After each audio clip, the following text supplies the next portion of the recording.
क्या आपके साथ कभी ऐसा हुआ है कि आप किसी इंसान को भूलना चाहते हैं, लेकिन जितना भूलने की कोशिश करते हैं उतना ही उसका ख्याल आपके दिमाग में आता रहता है।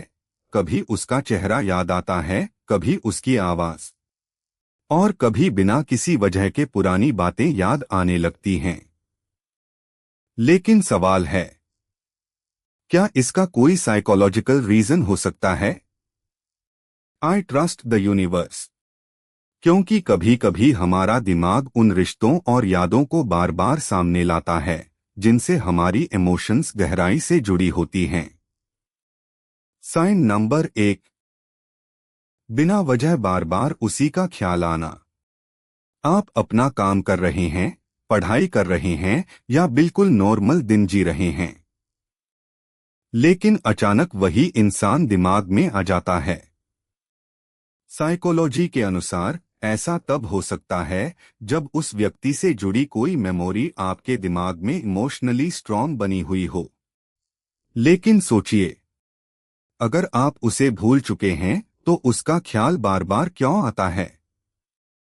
कई बार हमारा ब्रेन अधूरी फीलिंग्स और अनआंसर्ड क्वेश्चंस को बार बार प्रोसेस करता रहता है।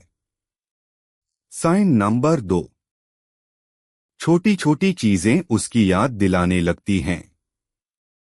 कोई गाना, कोई जगह, कोई शब्द या कोई ऐसी चीज जिसे देखकर तुरंत वही इंसान याद आ जाए।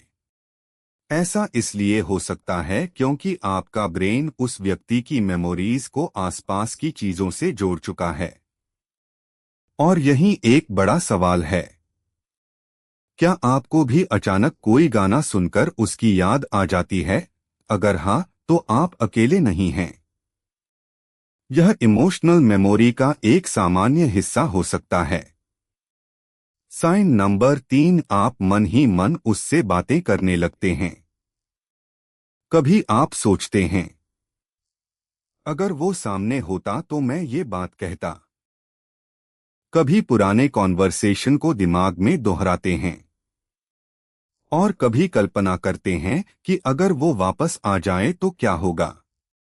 यह संकेत बताता है कि आपके माइंड में उस रिलेशनशिप से जुड़ी बातें अभी पूरी तरह सेटल नहीं हुई हैं। लेकिन खुद से एक सवाल पूछिए, आप उसे सच में मिस कर रहे हैं या उस फीलिंग को मिस कर रहे हैं जो उसके साथ रहते हुए मिलती थी? यह फर्क समझना बहुत जरूरी है। साइन नंबर 4, आप आगे बढ़ना चाहते हैं लेकिन दिल बार बार पीछे चला जाता है। आप खुद से कहते हैं कि अब बहुत हो गया, अब मुझे आगे बढ़ना है। फिर अचानक कोई मेमोरी आती है और इमोशंस वापस जाग जाते हैं। याद रखिए, किसी को याद करना हमेशा इस बात का प्रूफ नहीं होता कि वही इंसान आपके लिए सही है। कभी कभी यह सिर्फ आपके ब्रेन का पुराने इमोशनल कनेक्शन को प्रोसेस करने का तरीका होता है। और शायद यही वह मोमेंट है जहां आपको खुद से पूछना चाहिए, क्या मुझे उस इंसान की जरूरत है या मुझे अपने अंदर के अधूरे हिस्से को हील करने की जरूरत है? I trust the universe. जो रिश्ता आपके लिए सही होगा वह आपको कंफ्यूजन नहीं बल्कि क्लैरिटी देगा। और जो चीज आपके लिए नहीं है उससे धीरे धीरे डिटैच होना भी आपकी ग्रोथ का हिस्सा है। अगर आपको यह रिलेशनशिप साइकोलॉजी समझने वाली बातें पसंद आती हैं तो फॉलो जरूर करें और यूट्यूब पर सब्सक्राइब करना बिल्कुल न भूलें, क्योंकि यहाँ हम बात करेंगे रिलेशनशिप साइकोलॉजी, ह्यूमन बिहेवियर और उन हिडन साइंस की जिन्हें अक्सर लोग नजरअंदाज कर देते हैं। और याद रखिए, कभी कभी किसी को दिमाग से निकालना जरूरी नहीं होता, बस उसके बारे में अपनी फीलिंग्स को समझना जरूरी होता है। अगर यह वीडियो आपके दिल तक पहुंचा है